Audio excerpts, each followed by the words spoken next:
¿Qué tal, amigos del podcast? Qué gusto saludarlos. Muchas gracias por estar con nosotros en otro episodio más, en otro capítulo más. Les agradezco mucho y gracias por el apoyo a este canal que tenemos también en YouTube, en TikTok y en Facebook, en diversas redes sociales. Muchas gracias, de verdad. Oigan, tengo una invitada especial que, pues, valga la redundancia, la invité, aceptó. Tardó un poquito porque tiene bastante agenda, pero le agradezco mucho a la doctora Karen Estrada Soriano. Ella es psicóloga y ahorita voy a ir desdoblando las profesiones y las especialidades que tiene, pero le agradezco mucho a la doctora Karen. Doctora, bienvenida al podcast. Gracias, buenas tardes. Muchas gracias por estar aquí. Gracias por la invitación. Porque la agenda es apretada, ¿no?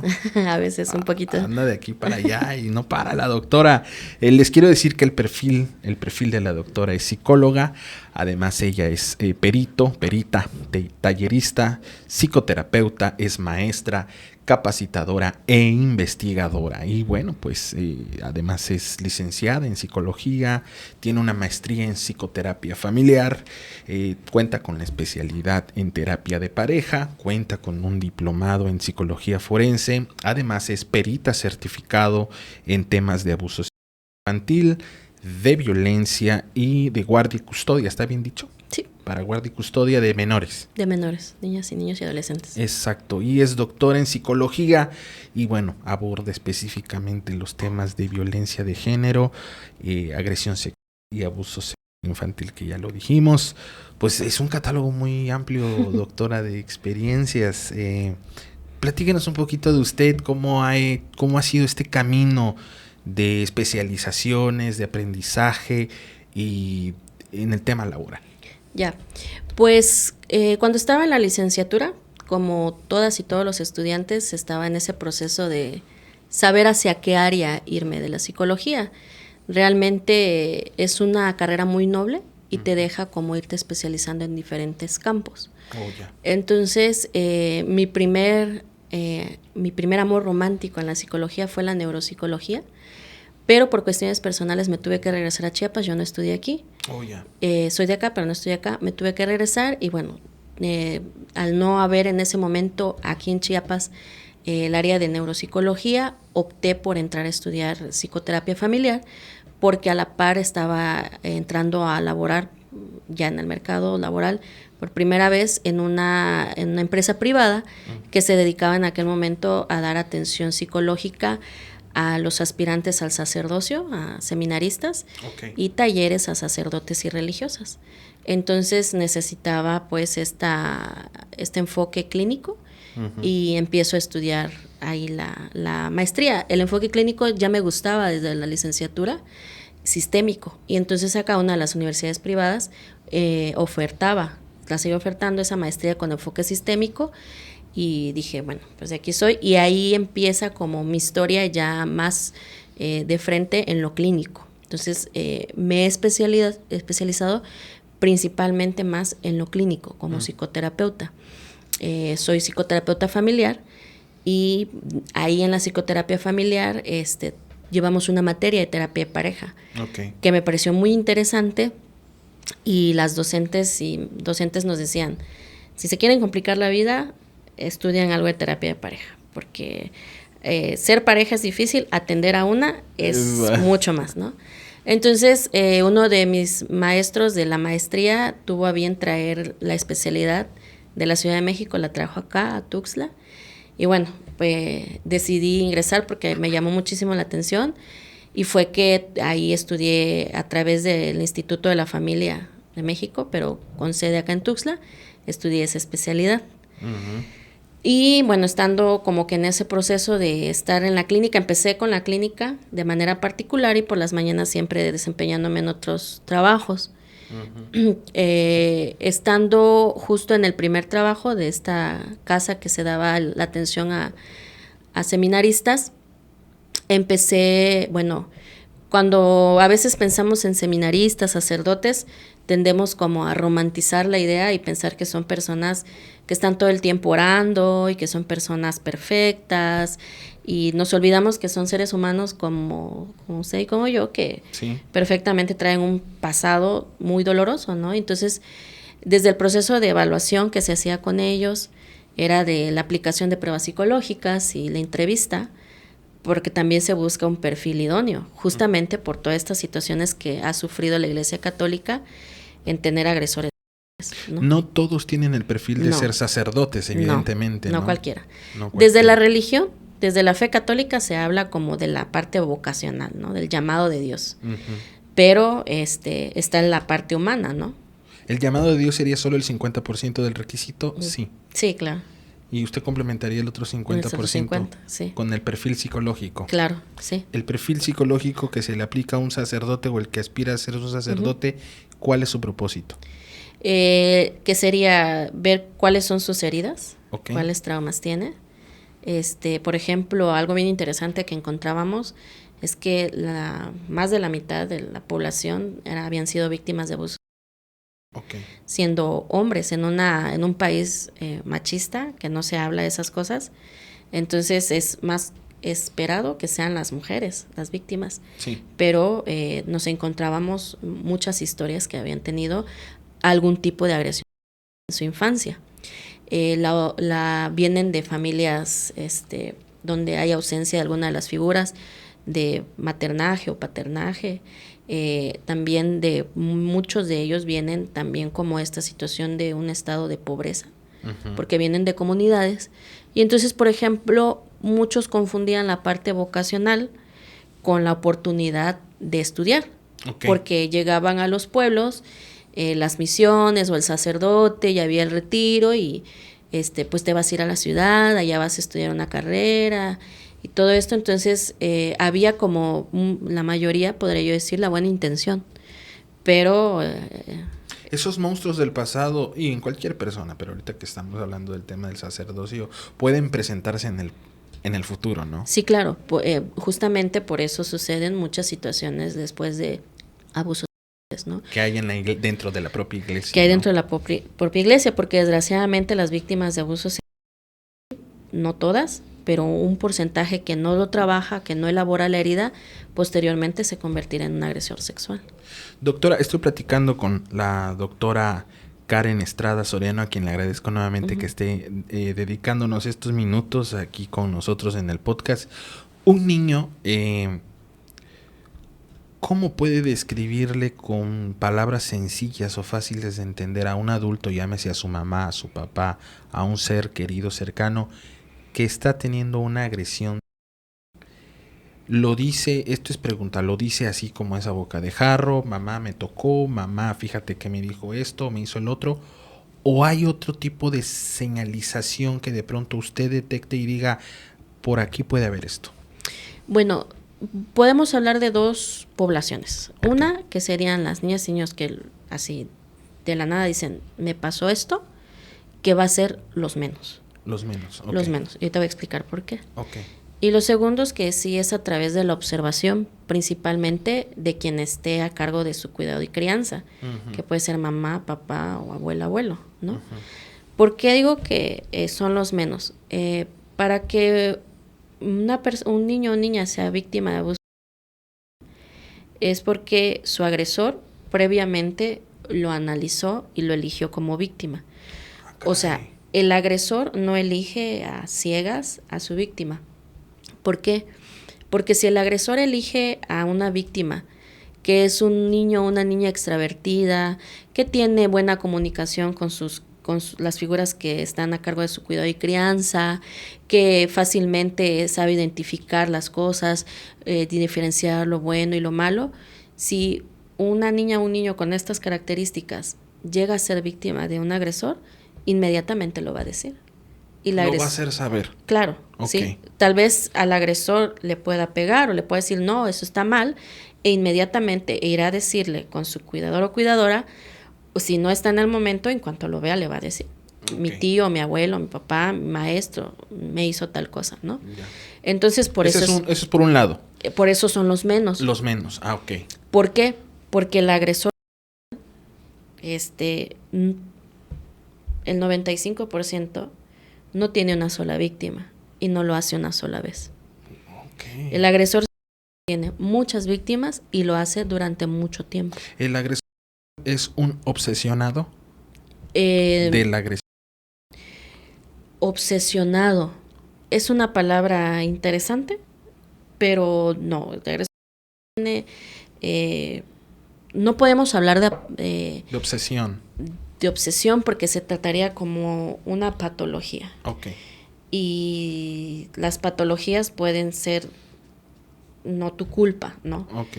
La sabe lo que está haciendo, Okay. abusa de su poder, de su confianza. Hay una relación asimétrica de poder por la diferencia de edad. Esas son las características de una... ¿Los puede repetir, sí, doctora, claro. por favor? Normalmente, pues va a ser mayor. Okay. Mayor de edad. Mayor de edad, ¿no? Okay. Entonces, desde ahí hablamos de una relación asimétrica de poder. Uh-huh. Ahí es una persona cercana a la víctima, okay. Siempre, ¿no? Yeah. O sea, en el mayor caso de carpetas que se inician en las fiscalías por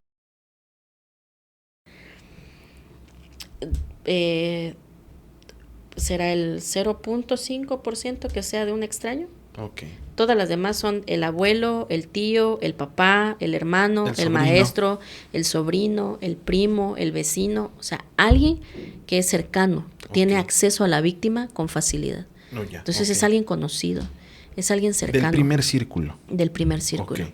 Okay. Es alguien encantador. Ah, ok. Que es el tío que, yo cuido a los niños, ¿no? No te preocupes, no te preocupes, tú yo los vete veo. A tu mandado. Sí. Mira, les traje esto, okay. ¿no? O sea, no todos, ¿no? Son características que comparte, sí. ¿no? No es el rarito que ves atrás de una computadora y que nerd. El nerd. Sin descalificarlo. Tendrán otras situaciones, ¿no? Ok. Pero estos que tienen acceso a las víctimas son los encantadores. Estas características que nos platica usted son ya probadas y demostradas. Sí, claro. Ok. Sí, sí. Estudiadas. Sí, claro. Entonces, ellos no paran porque un día digan, esto que estoy haciendo está mal, ¿no? Paran porque son descubiertos accidentalmente o porque alguna de sus víctimas habla, ¿no? Yeah. ¿Y cómo habla si decimos que no lo dicen a la primera? Porque empiezan a tener manifestaciones conductuales. Por ejemplo, empiezan a perder el control de esfínteres cuando ya lo tenían, empiezan a hacerse pipí en la noche, a tener terrores nocturnos, a tener pesadillas, empiezan a masturbarse a edades antes de la pubertad, o sea, niños de 8 o 7 años que empiezan a masturbarse, empiezan a buscar, ahorita sobre todo que tienen más acceso a los medios como celular, iPads y todo eso, empiezan a ver contenido okay, de adultos. De adultos, pornografía. Empiezan a imitar en juegos con sus iguales, como vamos a jugar a la mamá y al papá, y también hacen tocamientos, porque hay un despertar sexual acelerado, ¿no? Entonces, ese sería el nombre correcto, despertar sexual acelerado. Sí, porque nuestro despertar sexual, de acuerdo a nuestro desarrollo biológico, más o menos será en la pubertad, entre los 11, 12 años. Y si estamos hablando que una niña o un niño está siendo abusado a los 7, hay un adelanto biológico, ¿no? Muy grande. Entonces, es como los carros. Sí. Tienen una banda, ¿no? Sí. Que va dirigiendo qué entra, qué sale para que el carro pueda funcionar perfectamente. Sí. Y si metemos velocidad antes de, cascabelea, se para, se apaga y dice el carro, ahí no es. No, sí, claro, así es. Y se descompone, ¿no? Lo mismo sucede aquí. Haciendo esa analogía, esa analogía media rara. Nuestro cerebro tiene sus centros de placer, nacemos con ellos, no están preparados todavía. Okay. Entonces, cuando hay una estimulación física, los centros de placer se encienden. Por eso, muchos de los agresores justifican, es que ella me buscaba. O, a ver, pero ¿por qué no dijo nada? Porque le gustaba. No es que le gustaba, no, la respuesta del centro de placer de la niña del niño no es la que usted y yo conocemos como adultos, es diferente. Entonces, porque es una respuesta biológica, pero que no tiene un procesamiento psicológico. O sea, no saben que es esa respuesta vaginal que está sintiendo mi cuerpo, no lo asocio con un orgasmo, toda vez que las niñas y niños no saben qué es un orgasmo. Ese, claro, sí. Ese despertar o esa curiosidad, ¿no? Así es. Entonces las niñas y los niños empiezan a tener todos estos comportamientos diferentes a los esperados a su edad, y entonces sus cuidadores, mamá, papá, abuela, abuelo, maestros, advierten como que eso diferente que están teniendo de todas las demás y los demás. Entonces viene como de decirle, oye, ¿qué está pasando? A mamá, papá o los mismos papás, y empiezan a preguntar, ¿no? O sea, también una señal muy clara es que ya no quiero ir a la casa del abuelo, o sea, que ya se resisten, ¿no? Que no quieren compartir con esa persona, porque... Hay antipatía. Así es. No, yo no quiero sentarme ahí, no quiero ir. Claro que el adulto dice, ¿pero por qué no quiere? ¿Por qué no? ¿Pero por qué? No. Una cosa muy importante. La primera es, las niñas y los niños no tienen la capacidad cognitiva todavía para decir qué es lo que tienen o qué es lo que no quieren. ¿Por qué? Digo, si como adultos, no sé si le ha pasado que le diga a su pareja, ¿qué tienes? Nada. Nada, sí, en automático. En automático, nada. Pero te pusiste, no. Estoy bien. Pero dime, ¿no? Entonces, y a veces, porque no lo quiero decir, y a veces, aunque lo quiera decir, es que no sé cómo explicarte que me molestó que no me pasaras un vaso de agua. Claro. ¿No? Entonces, hablando de adultos, ahora si lo ponemos en términos de un niño o una niña, es muy difícil que pueda decir, es que no quiero ir a la casa de mi abuelo porque cuando tú te vas, mi abuelo me muestra su pene y me hace que lo toque, me hace cosas con su pene que a mí me duele, pero me genera mucho ruido porque sé que me quiere y yo lo quiero porque es mi abuelo, y entonces siento repulsión, pero al mismo tiempo lo quiero porque es mi abuelo. No lo va a poder explicar. Qué difícil esa explicación, o sea, yo no me la puedo ni imaginar. Entonces, si no lo puede explicar, su respuesta que tiene más al alcance en sus metas cognitivas es decir, no quiero, o llorar, cuando lo dejan ahí, ¿no? Hay un bloqueo en automático.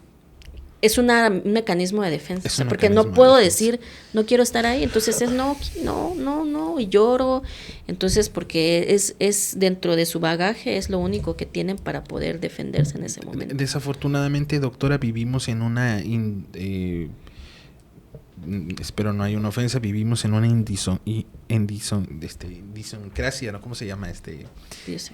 Idiosincrasia, en nuestro país, y mucho, cuando sale esto a relucir, los papás dicen, no es cierto, eso no es verdad, eso que estás diciendo es una mentira, no creo que tu abuelo te haya hecho esto. Sí ha pasado, ¿no? Yo me he topado con mucho tipo de... Sí, mire, he colaborado con la Fiscalía General del Estado como perita en la Fiscalía de la Mujer. Entonces, en varios casos que me tocó atender, me recuerdo uno en especial, en el proceso de denuncia pues llega la víctima, la niña, para que pueda, en este caso una niña, para que le puedan tomar su declaración en conjunto con Ministerio Público, Trabajo Social, el Departamento de Psicología, en el que estaba yo en ese momento. Ellas pasan a solas en una cámara GESEL, que es estas de doble vidrio, como las que vemos en las series. Sí. Que son polarizadas. Exactamente. Sí. Están pues así como una mesita como esta, está el Ministerio Público, está la víctima y detrás del espejo está todo el demás personal. Okay. Para que podamos escuchar, y se le llama versión de hechos única. ¿Ese es el nombre correcto? Sí. Okay. Porque por el tema de la revictimización. Okay. Para que no al ratito pase con la trabajadora social, ¿y qué fue lo que te hizo? Y otra y vez. Y pues con la psicología, ¿qué fue lo que te hizo? No, esa es una versión de hechos única y punto. Ahí pasan solas. O sea, la víctima pasa sola, tenga la edad que tenga, está acompañada por personal del DIF, que es la representación legal de la familia, ¿no? Okay.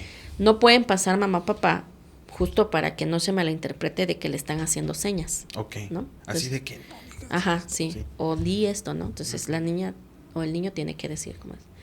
Entonces en esa ocasión, bueno, toman la versión y ya cuando salen, pues ya se va al departamento de psicología para que apliquemos las pruebas psicológicas y hagamos preguntas como de, no sé, algo que no escuchamos bien, como tu edad, fecha de nacimiento. ¿Hacen un test? Sí, aplicamos pruebas psicológicas. Okay. Uh-huh. Entonces salimos de ahí y hay una sala de espera afuera, ¿no? Y normalmente previo a que entren, tú vas y te presentas con quien los lleve, en ese caso era la mamá. Me presenté, le dije, yo soy la psicóloga, soy la del área de psicología, les explico cómo es el proceso. y posterior, y me di cuenta de la actitud de la mamá, así como de, sí, porque te firman el consentimiento y todo eso, ¿no? Como un poco así como, ajá. Sí, así de, más que así como enojada, ¿no? Molesta. Ya. Ok. Pero dije, bueno, es que pues no es, estás Sí, en el parque, sí, ¿no? Claro, claro. Entonces salimos y y ya la niña va inmediatamente con la mamá, y ya me acerco otra vez, le digo, vamos a pasar de este lado, que no sé qué. Y la mamá me queda viendo y dice, pues sí. Le digo, ¿tiene alguna duda? No, ninguna. Pues que diga ahí lo que dice que tiene que decir. Y ahí fue como, ya en la versión nos dimos cuenta que,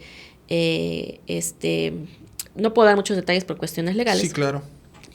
Pero en la versión es que la niña fue víctima de su papá, y se lo dijo a su mamá. Primero se lo dijo a su hermana mayor, y su hermana mayor procede a decírselo a su mamá.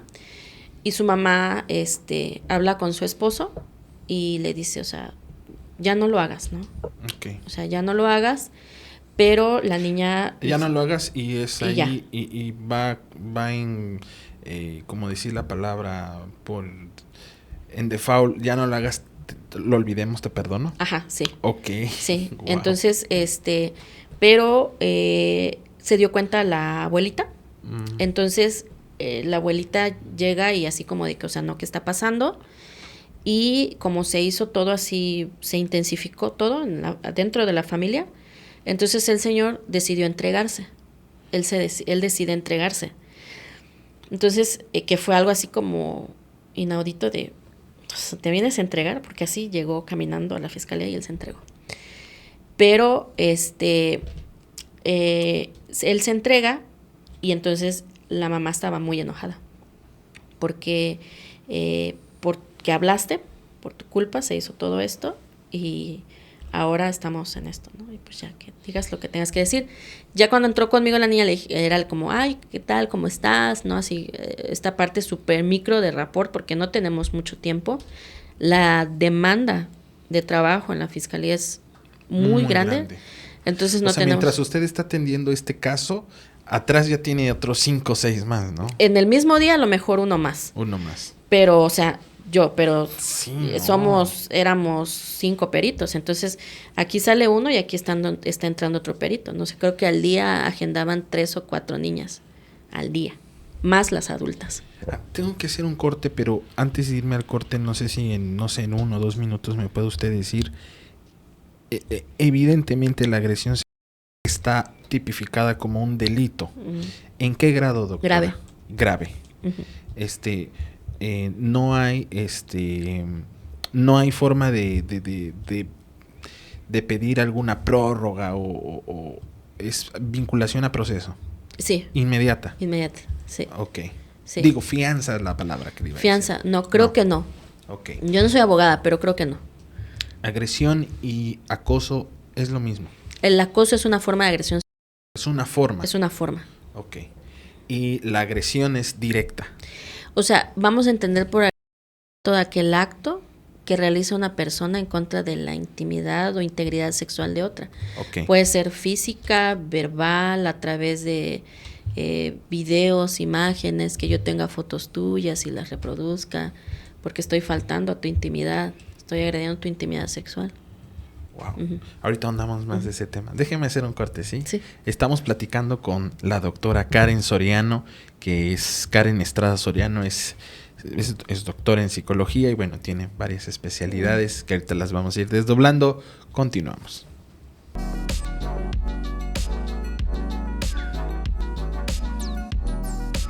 Muchas gracias, amigos, por seguir con nosotros del canal de Memo Podcast.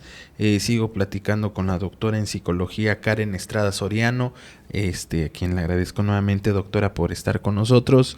Estábamos hablando de los agresores, la forma de identificarlos, cómo dar con ellos, cómo las víctimas de pronto pues les cuesta trabajo, claro, como dice usted, no están en un parque de cantamañanas. Hay mucha gente que seguramente no sabe la forma de cómo acercarse a una autoridad y decir, creo que somos víctimas de un agresor porque mi hija a lo mejor, por las características que ella tiene. ¿ante qué instancias se pueden acercar, doctora? Y más o menos, ¿cuál es el camino a recorrer hasta poder atrapar al agresor? Ya. Bueno, acá en Chiapas está la Fiscalía de la Mujer, Okay. que está aquí en el Libramiento Norte, enfrente del Parque Noquis. Okay. Se llega directamente ahí a la Fiscalía, como de preferencia, justo para no hacer este peregrinaje de ir de fiscalías en fiscalías. La Fiscalía General del Estado es un solo órgano. Y dentro de la Fiscalía General del Estado se divide en fiscalías especializadas por el delito en materia, ¿no? Entonces, acá está la Fiscalía de la Mujer, que es la que atiende este tipo de casos y violencia hacia la mujer. Entonces, como que en ideal es acudir directamente ahí. La propuesta del gobierno actual es de que para no hacer como ir y venir, justo ahí se encuentra también al lado CEJUM, Centro de Justicia para las Mujeres, que les dan la asesoría psicológica y legal para poder tener este acompañamiento durante todo su proceso. ¿Tiene un costo? No, es gratuito. Es gratuito. Es gratuito. Okay. Entonces, depende también de la Fiscalía General del Estado. Okay. Entonces, se pueden ir en cualquiera de las dos instancias, ¿no? Cualquiera de las dos atiende el caso. Si van a CEJUM primero, les escuchan toda la entrevista y de ahí las van a canalizar a Fiscalía de la Mujer, porque las ministerios públicos que llevan esos casos únicamente se encuentran ahí en Fiscalía de la Mujer. Y están especializadas en ese caso. Están especializadas en...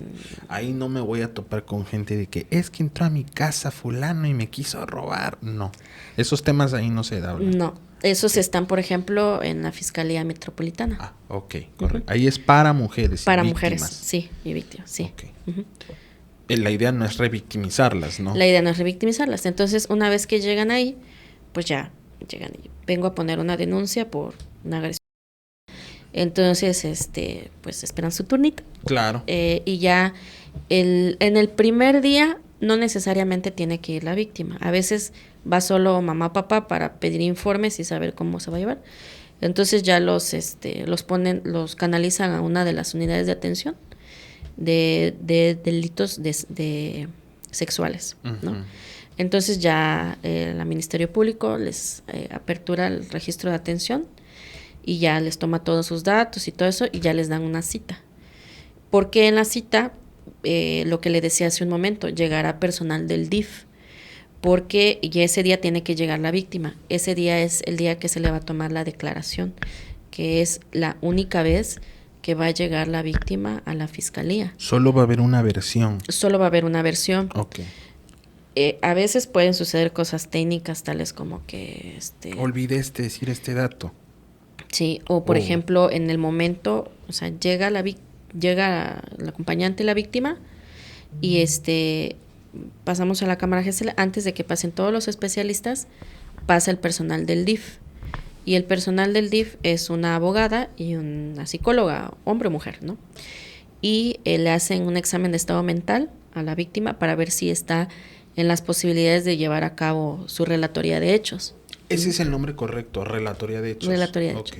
La víctima normalmente es un menor de edad.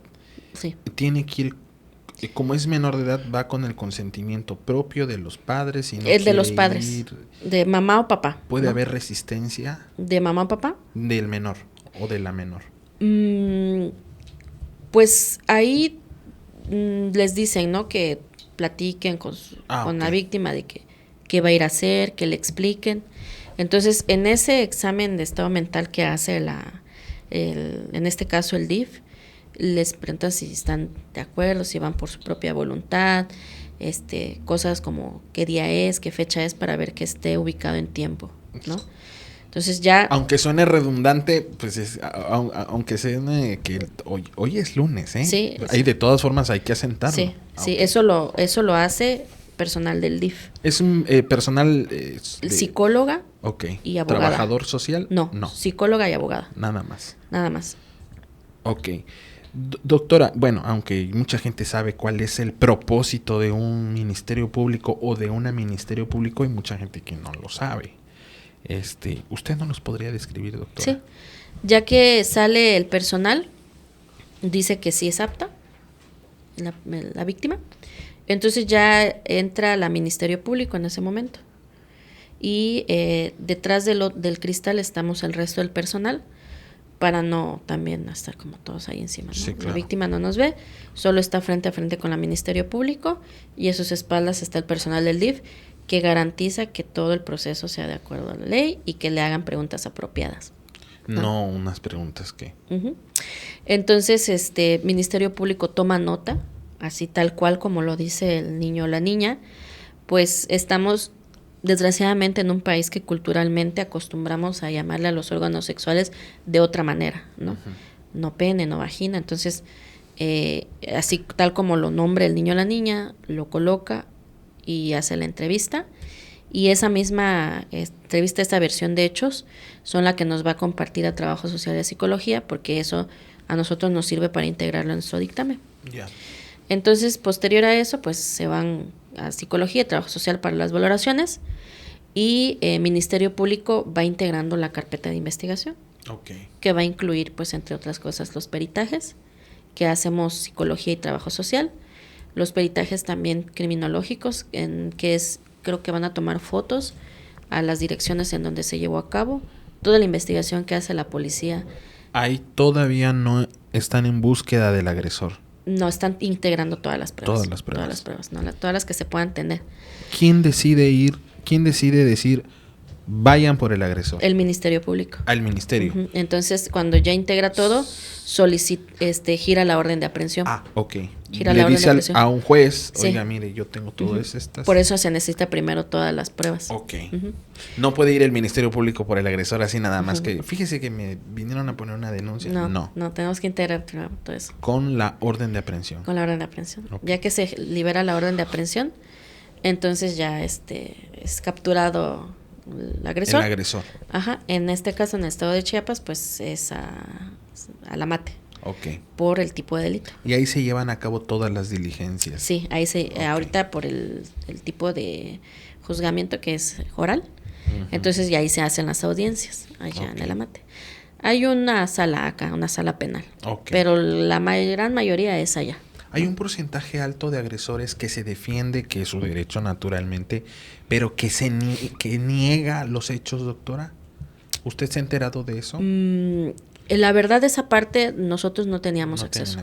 No. Okay. Pero sí te dabas cuenta cuando era abogado particular. Oh, ya. Se da uno cuenta luego. Sí, claro, porque si estás contratando a un abogado particular es porque tienes acceso al recurso y económicos. No lo estás aceptando, ¿no? Porque estás buscando quien te defienda. Ahora bien, un agresor sexual de abuso infantil ¿consume pornografía infantil, doctora? Esa pregunta es interesante.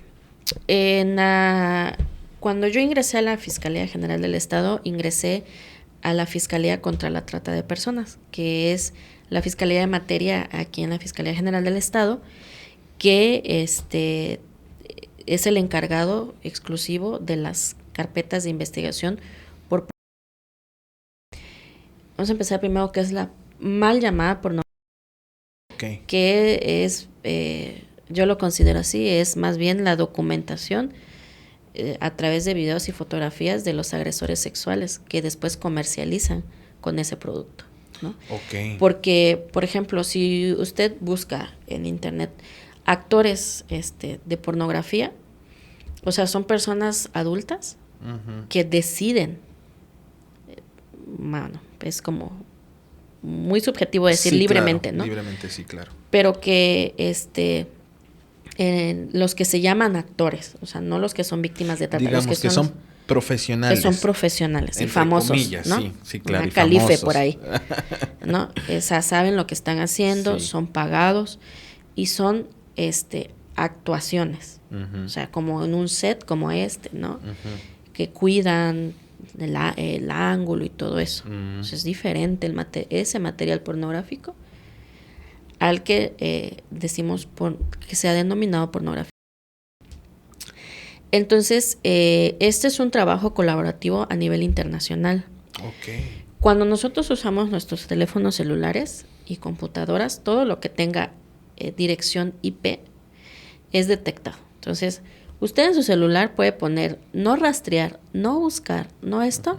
Ja. Google te dice, desde que tú le diste a aceptar términos, ahí dice que cuando estés cometiendo un delito, te van a rastrear hasta donde estés y van a entregar tus datos a quien se los tengan que entregar. Navegación privada. No existe. No existe la navegación privada. Entonces, y dices, pero pues yo nunca di, sí. O sea, desde que abres un teléfono y quieres acceder a Google, o sea, A un buscador. Si quieres acceder a WhatsApp, Sí. lo tienes que descargar desde la tienda. Sí. Para que puedas entrar a la tienda tienes que tener un correo. ¿La fiscalía puede dar con eso? No. No. O sea, sí y no. Okay. Es una colaboración. Es una colaboración. Entonces, desde que le das lo que quieras descargar, en algún momento le diste en un recuadro que dice acepto términos y condiciones. Que nadie los lee. Sí, no, nadie las lee. Y aunque las leyeras y dijeras no quiero, pues entonces nunca vas a poder tener un celular. Claro. Porque para todo se necesita. Y cuando compras un teléfono, antes de ya que empiece a funcionar, ¿acepta usted las condiciones de Apple? Sí, y si le das que no, entonces se cierra y no es un lindo pisapapel. Sí. Entonces, Cierto. Todas esas direcciones están vinculadas, ¿no? Ok. Entonces, es una colaboración internacional con NECMEC, se llama, y con el FBI. Entonces, NECMEC trabaja con una asociación que se llama Save to Children, que es justamente una asociación civil que busca esta parte de rescatar a niños que están siendo víctimas de violencia sexual. Uh-huh. Entonces, cuando alguien descarga una imagen en su celular de pornografía, hay de dos tipos: los que consumen por descarga y que se le llama almacenaje y distribuyen, o sea, yo te comparto, y los que producen. O sea, ¿qué es la consumidores y productores? Uh-huh. Okay. O ambos, ¿no? Ambos. ¿Y qué es la producción? Pues es la documentación de un abuso. Okay. Porque a un niño o una niña no le dices, vamos a hacer como que te penetro, ¿no? Es el abusador penetrando a la víctima y se está grabando a él mismo, ¿no? O es el abusador que desnuda a su víctima y le toma fotos de sus partes íntimas, que le pide que haga posiciones sexuales como de adultos. Uh-huh. y le toma fotos. Pero eso es un abuso sexual. Sí. Porque el niño, por supuesto, que no sabe lo que está haciendo, ¿no? Y el agresor sí. Entonces toma foto de eso y luego se comercializa entre los mismos consumidores de pornografía.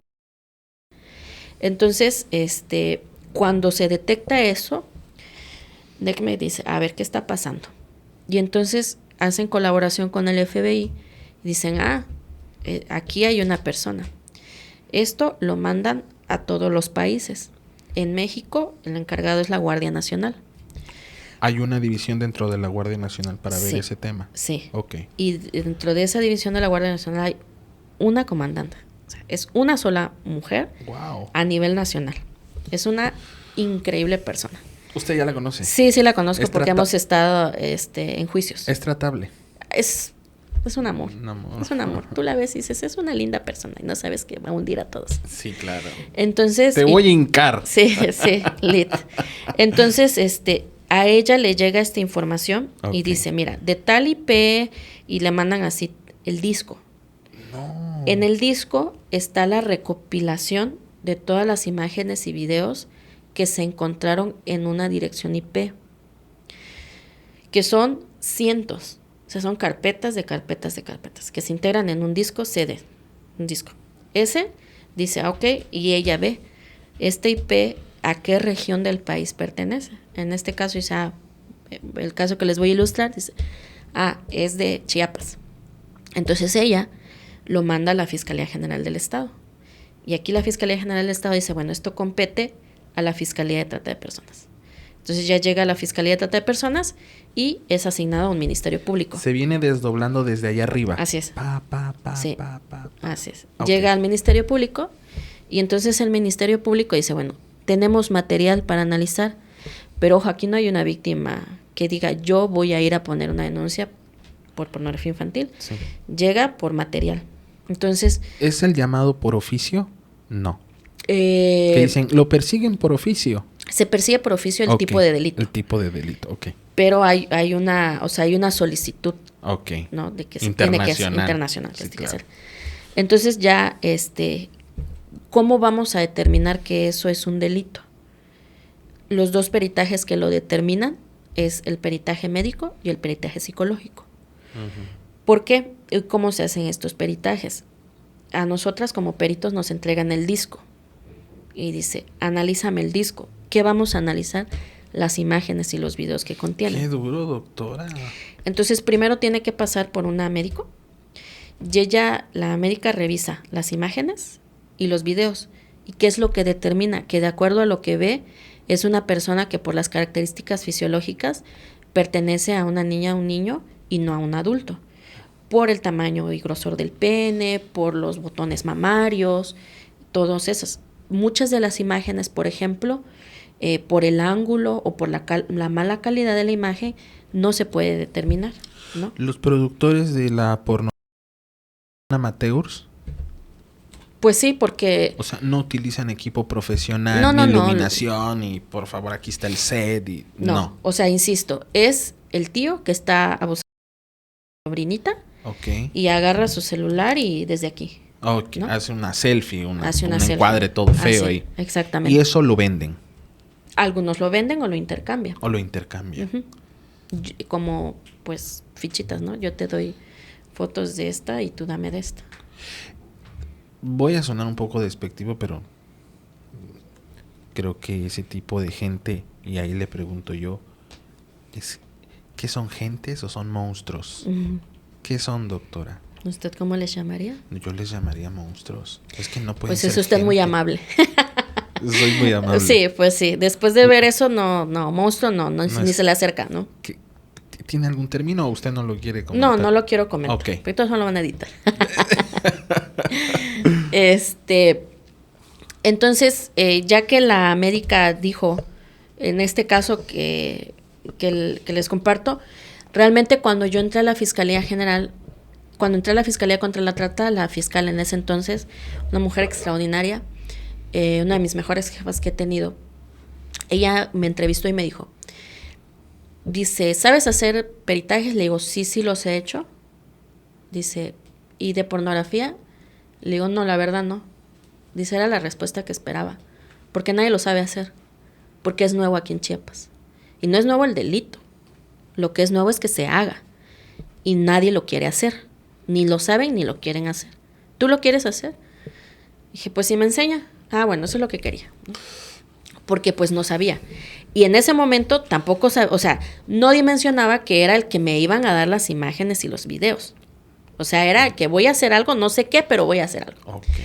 Entonces nos empiezan a capacitar.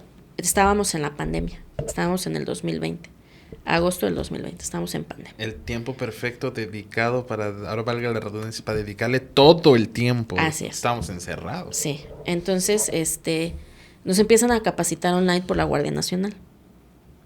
Y es donde, y porque llegaron y dijeron, aquí está tu sobre y aquí está tu disco. Y entonces ahí comprendí que lo que teníamos que ver era ese abuso.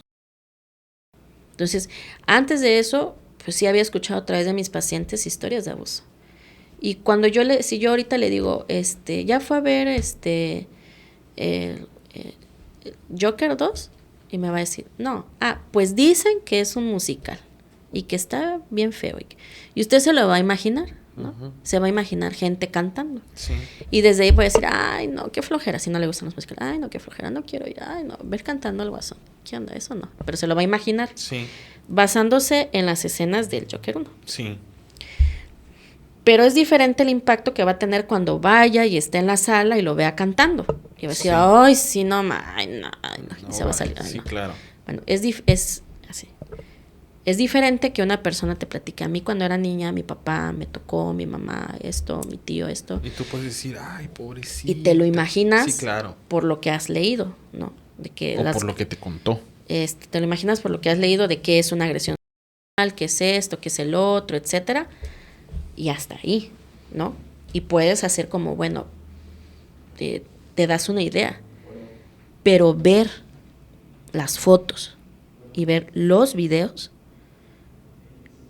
es otro tema, ¿no? O sea, porque estás viendo cómo un agresor está abusando de una niña que no se puede defender. Entonces, cuando vi eso, dije, ay, ¿en qué me metí? Y con la doctora, la doctora que estaba en el área de medicina, pues ella también era su primera vez en la fiscalía, haciendo esos trabajos, y las dos éramos muy jóvenes, ¿no? Así como de que, ay, ¿qué estamos haciendo? Y después vino la Guardia Nacional de manera presencial a capacitarnos, a darnos otros cursos. Fue muy interesante, ¿no? Todo lo que nos decían, o sea, a nivel de conocimiento es otro nivel, ¿no? Es completamente interesante. A nivel de experiencia, es algo que tú dices, te marca, ¿no? O sea, es otro nivel. O sea, escuchar a una persona víctima de abuso es muy profundo y doloroso, pero verlo es otro nivel. Entonces vimos todo esto. En los discos que te entregan hay una carpeta y luego carpetitas. Entonces tú identificas en las fotos o en los videos que no es la misma víctima. O sea, hay varias. Y ahí es donde la dificultad de este delito es que, por ejemplo, ves varias y de diferentes nacionalidades. Ah, ok. Ya, eso es lo que quería preguntar. Porque son redes internacionales. Entonces, lo mismo que una persona de aquí de Chiapas está haciendo, la intercambió con alguien de Asia. Es que no me lo puedo imaginar todo esto que usted me está diciendo. Y entonces el de Asia, entonces él tiene asiáticas, europeas, y se da uno cuenta infantil. Infantil, sí. Estamos hablando de cosas de niñas y niños, niñas sí, y niños. Sí, y adolescentes. Entonces tú vas viendo las imágenes y te das cuenta que son rasgos de otras nacionalidades. Y te das cuenta también por tipo de casa, ¿no? Entonces, no hay una sola víctima. Y la dificultad es que pueden haber víctimas de otros países. Entonces, en este caso, del que les estoy hablando, había una víctima en especial que se veía en el tiempo, o sea, que lo empezamos a ver desde que estaba pequeño, o sea, en las imágenes, y ya estaba un poquito más grandecito. O sea, eso nos daba indicio de lo que le dije hace un rato, que las agresiones suceden durante un largo tiempo, ¿no? Entonces, se veía en un espacio educativo. ¿Por qué deducíamos que era un espacio educativo? Por lo que se veía de fondo. Por el entorno. Sí, okay. Tapetes, y se veía el niño como con partes de un uniforme escolar. Entonces, esa parte es la que tiene que hacer la investigación al Ministerio Público con la Policía Cibernética. Para dar con el dueño de ese IP. Uh-huh. Es un trabajo magnífico que hace la Policía Cibernética. Y reconfortante cuando la Policía Cibernética acá es muy eficiente, tienen mucha tecnología y están muy capacitados. Sí pueden dar con un... Sí, claro, se han dado sin con problema. varios. Sí, se han dado con varios. Hubo uno muy sonado hace 2-3 años que hasta que ¿político? No creían, sí, algo que andaba según en la política. Que lleva el nombre de un animalito. Sí, ese. Que se parece a Tlacuache. Está muy cañón ese. Yo, con colaboración con el FBI, yo dije, ay, no puede ser. Ay, la gente dice, ay, sí, exacto. Como estaba en la política, ay, no lo inventan. No, sí, no lo claro, inventan. no lo inventan. No o sea, lo inventan. Fue neta, ¿no? Y esas cosas no se pueden, o sea... Son investigaciones secretas. Sí, o sea, son investigaciones secretas y no es de que le construyeron. Okay. Porque tuvieron que haberse puesto de acuerdo con NECME, con FBI, claro, que... Ay, ¿sabes qué? Hay un político de allá del sur de México. Del sureste de México, de un pueblo allá de... Que se llama Tuxtla. Pues hazle una. No se puede, ¿no? Tengo que hacer un corte y regresamos para los últimos 20 minutos. Me quedan 2 preguntas y ya se me acabó el tiempo. Sí. Estamos con la doctora Karen Estrada. Continuamos.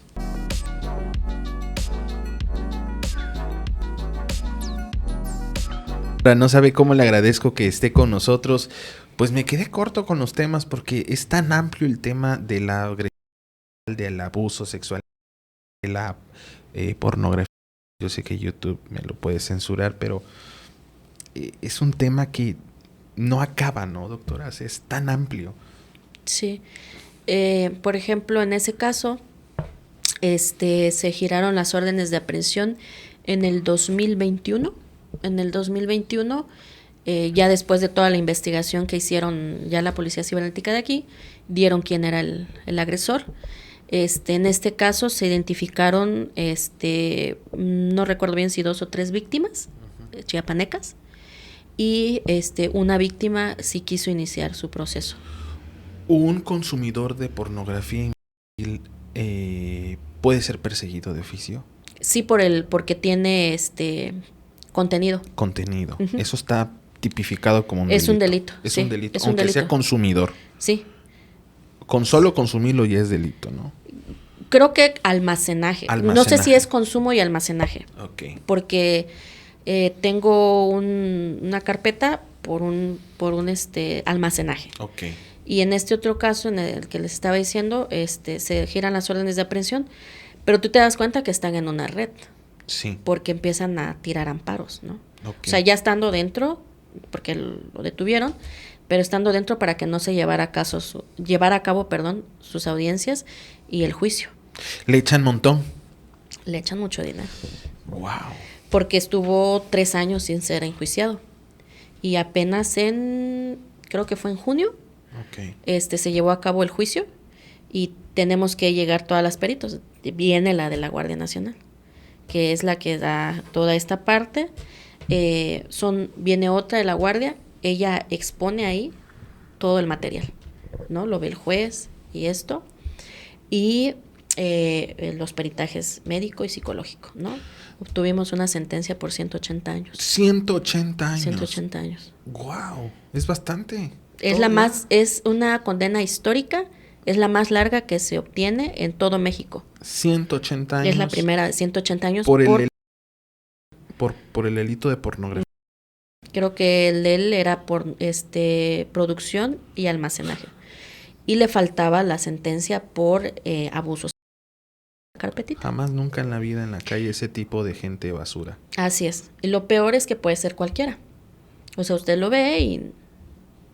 Yo puedo ir en la calle y no lo puedo Él era un maestro de educación básica. No puedo creerlo. Uh-huh.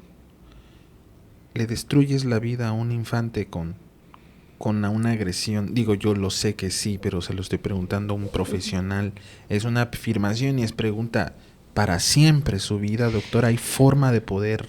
Mucho trabajo terapéutico. Una víctima de abuso ocupa 2 cosas: justicia y terapia, ¿no? El que este niño, por ejemplo, haya obtenido justicia es algo que marca mucho su proceso de recuperación. El que se sienta respaldado por una sociedad que respondió por él, una familia que fue su centro de apoyo, y bueno, y terapia, mucha terapia. Mucha terapia. Oiga, doctora, yo le quiero preguntar algo que a lo mejor suena redundante, pero yo no sé, a lo mejor y sí hay una continuidad, porque de pronto la víctima puede presentar la denuncia, pero a lo mejor el agresor ya murió. Ya no se puede hacer nada ahí, pero en el caso de un enjuiciamiento y de reparar el daño a través de prisión al agresor, ¿puede haber otro tipo de reparación de daño? Desconozco, porque la otra reparación del daño es económica, okay, porque se les sentencian por años y dinero. Uh-huh. Pero no sé, por ejemplo, el gobierno de pronto creo que da un fondo o algo, no sé, okay, pero esa parte, soy honesta, no sabría decirla. Doctora, ¿qué le podría usted decir a las mamás, a los papás, a los cuidadores de un menor que de pronto, con esta plática, de pronto puedan a lo mejor abrir, bueno, no tanto así abrir la sospecha, pero de pronto decir, sí me animo a hacer algo porque yo pienso y yo creo que mi chiquillo o mi chiquilla de pronto ha pasado por esto? ¿Cómo los conminaría usted para decirles, bueno, a lo mejor los puedo ayudar yo por acá, o a lo mejor sea el camino, ¿no? Pues esta parte de que una víctima es el 50% de justicia que le va a ayudar para su recuperación. Entonces, okay, es tenerlo bien claro, ¿no? Que sí puede ser como pensar de que es que la justicia no llega, ¿no? Es lenta. ¿Por qué es lenta? Porque hay un exceso de trabajo, ¿no? La justicia es lenta porque hay exceso de trabajo. Sí, o sea... ¿Usted llega a esa conclusión? No en todos los casos. No en todos los casos. Pero, o sea, si diariamente en la Fiscalía de la Mujer se aperturan de 20 a 30 carpetas. O sea, pongámonos a pensar. Wow. O sea, y solo en este estado. Y solo en este estado. En esta ciudad, además. En esta ciudad, sí, claro. Porque los otros municipios llegan a las fiscalías de la zona. Sí. Istmo, Costa, todas esas. Sí. ¿No? Entonces, pero el solo hecho, yo he trabajado con muchas víctimas, o sea, ya adultas, que fueron víctimas cuando eran niñas y niños, y no lo dijeron. Entonces, mucha parte sienten ese de la culpa, ¿por qué no lo dije? ¿No? ¿Y por qué no lo dicen? Porque nunca se sintieron en la confianza con su mamá o con su papá de decirle. 2, lo dijeron y se quedó como un secreto familiar, ¿no? Entonces no se hizo nada porque se iba a destruir la familia. Hacer un secreto familiar en ese tema no es conveniente. Nunca va a ser conveniente. Nunca va a ser conveniente. Es una mala decisión. Es la peor decisión. Okay. ¿No? Y porque dicen, no, es que vamos a destruir a la familia. Pues estás destruyendo a tu hijo o a tu hija, ¿no? Y ahí se destruye también la familia. Y la otra persona, pues... Y tener en cuenta esto, no solo tu hijo o tu hija es la víctima. Hay más. ¿Quiénes? No sé, el primo, la prima, sus propios hijos. El agresor no solo tiene una víctima. No. Puede tener más. Casi siempre. Okay. Más de una. Está demostrado. Sí. Okay. Sí. Y normalmente cuando son hermanitas o hermanitos han sido 2 o 3. Wow. O sea, con todos. Entonces, esta parte es como, primero la observación, ¿no? O sea, observar, estar al pendiente de tus hijas, de tus hijos. Cuando hacen algo que no hacían normalmente, ver por qué. Preguntar, el diálogo es importante. Que siempre los niños y las niñas tengan esa seguridad de que te puedo decir lo que sea. Que no me vas a regañar, que me vas a creer, que vas a estar conmigo. Porque si muchas de estas personas adultas me dicen, es que yo una vez le dije a mi mamá y mi mamá me pegó. Mi mamá no me creyó. Entonces es escuchar, siempre. He escuchado, bueno, yo no los he escuchado, pero lo hemos visto en las series, en las novelas de...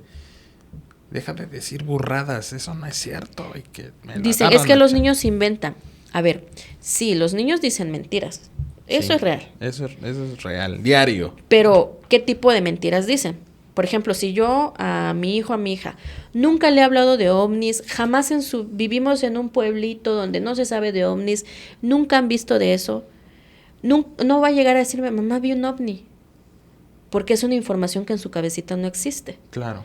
Un niño no me puede mentir sobre algo que no sabe. Entonces, si mi hijo o mi hija en casa cuido que no tengo relaciones sexuales con mi pareja delante de ellos, cuido que el contenido que yo vea no es de ese tipo, y un día llega y me dice, mamá, mi abuelito me tocó mi cosita, ¿de dónde saca esa información? Claro. Es real, no es mentira, ¿no? Entonces, tengo que cuidar eso, lo que ve. Yo me quedé, perdón que le interrumpa, doctor, ahorita que me dijo eso me quedé así como muy sacado de onda. Hay padres que tienen relaciones enfrente de sus hijos, bueno, no necesariamente enfrente, pero que se descuidan.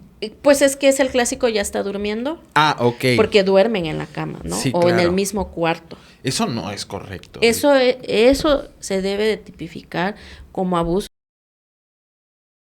Porque estoy teniendo relaciones sexuales, un acto sexual que yo como adulto sé qué es, pero el niño o la niña no sabe qué es. Está durmiendo. ¿Cuántas veces estamos durmiendo y nos despertamos porque escuchamos un ruido? Claro. ¿Cómo es el acto sexual? Hay ruido, hay olores, sí, hay pujidos. Sí. Eso no es correcto hacerlo. No, nunca, jamás. Y no está tipificado como un delito hoy en día. Debería de serlo. Sí. Doctora, qué interesante tema, no sabe cómo le agradezco. Olvidaba hacerle la última pregunta porque ya me quedan 5 minutos. ¿Usted llega a la conclusión que México es un país, bueno, usted a lo mejor dice, bueno, ¿quién soy yo para decir si sí o no? Pero bueno, tiene usted tema, tiene usted información, ¿consume pornografía? Es uno de los principales. Wow. Consumidores y productores. Es terrible. De pornografía. Y ya no digamos de adultos, ¿no? Bueno, ya. Eso, pues, pero sí. Y es un delito muy grave porque normalmente el consumo, nos dice la literatura, llevará en algún momento al hecho. O sea, si yo empiezo a consumir pornografía, en algún momento terminaré abusándose de una niña. Wow, Qué tremendo eso, ¿eh? Sí. Le agradezco mucho. No, de nada. Mucho que haya estado aquí con nosotros la doctora Karen Soriano. Estrada Soriano. Doctora en psicología. ¿Hay alguna forma de contactarla? Sí, claro. Pues a través de mi número, que es donde... ¿Alguna consulta o algo así? ¿Sí da consultas? Sí, me dedico a la consultoría. Lo que usted quiera decirle a la cámara, adelante. Y a los peritajes. Perfecto. Sí, pues es en el 961-233-7596. Y en Facebook me encuentran como doctora Karen Estrada Soriano. Ahí otra vez. Consulta privada, ¿no? Consulta privada. Ok. Y los peritajes también son privados. Uh-huh. Muchas gracias, doctora. No, de nada. Qué placer. Que no sea la última. Sí. Para otro tema, ¿no? Sí. ¿Cuál podría ser? Uno que usted diga, está muy bueno ese tema. Terapia de pareja. Ese, ay, no, ese se pone sabroso. Sí, son las clases más divertidas. Sí, no, híjole. No me vaya a tener usted de paciente, por favor. Gracias, doctora. No, de nada. Y gracias a ustedes, nos vemos hasta nuestro siguiente podcast.